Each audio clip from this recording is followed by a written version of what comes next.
Praise the Lord friends. இயேசுவின் நாமத்தினால் இந்த நாள் உங்களை நான் வாழ்த்தி நான் வரவேற்கிறேன் ஃப்ரெண்ட்ஸ். இந்த நாளும் நம்ம என்ன பார்க்க போகிறோன்னு பார்த்தீங்கன்னா, தேவனோட வசனத்தை இந்த நாள் நம்ம தியானிப்போம். இந்த நாளும் இயேசு என்னோட இப்படியாய் இடைப்பட்டார். யோசுவாவின் புஸ்தகம் 1 அதிகாரம் 5 வசனம் இப்படியாய் சொல்லுது. பார்ப்போமா என்ன சொல்லுதுன்னு. No one will be able to stand up against you all the day of your life. As I was with Moses, so I will be with you.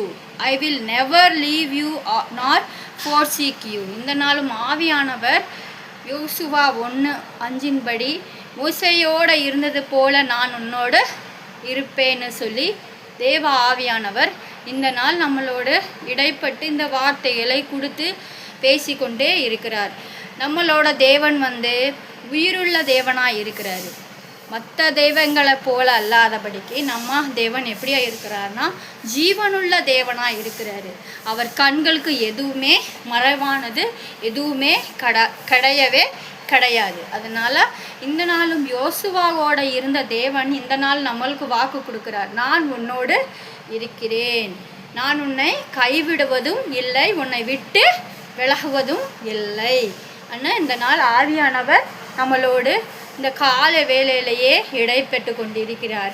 எத்தனையோ பேருக்கு தாய் தகப்பன் இல்லாத இருப்பாங்க, நிறைய பேர் இருப்பாங்க. தாய் தகப்பன் இல்லாதவங்களுக்கு இந்த நாள் ஆவியானவர் இப்படியாய் பேசுகிறார். என்னென்னா, உன் கூட நான் எப்பொழுதுமே இருப்பேன். மோசையோடு எப்படி அந்த நாட்களில் இருந்தனோ அந்த காலத்தில் நான் மோசையோடு இருந்து அவன் செய்த காரியங்களோ பயங்கரமாக இருந்தது போலயே இந்த நாள் உன் கூட நான் இருந்து உன் கூட இருக்கிறவர் யாருன்னு எல்லாருக்கும் நான் வெளிப்படுத்துவேன். ஆண்டவர் யோசுவான் புஸ்தகத்தின் மூலியமாக இந்த நாள் நம்மளோடு பேசியிருக்காரு.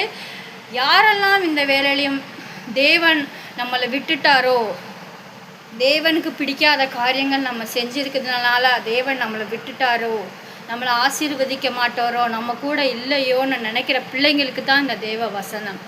ஆவியானவர் இப்படியாய் மறுபடியும் சொல்கிறார். என்னென்னா, அந்த நாட்களிலே மோசையோடு இருந்தது போல் இந்த நாள் உன் கூடையும் நான் இருக்கிறேன், உன்னை நான் கைவிட்டு விட மாட்டேன், நான் எப்பொழுதும் உன்னோடு இருப்பேன்னு சொல்லி ஆவியானவர் இந்த நாள் பேசி கொண்டே இருக்கிறாரு. இந்த வசனங்களெல்லாம் பைபிளில் இந்த வசனம்லாம் நம்மளுக்குன்னு ஆவியானவர் உணர்த்தப்படுறோமோ அந்த வசனங்களை நம்ம எழுதி வைத்து நம்ம ஜெபம் செய்யும் பொழுது நம்மளுக்கு ஒரு நல்ல ஆறுதல் கிடைக்கும். அது மூலியமாக நம்ம அது மூலியமாக மறுபடியும் ஆண்டவர்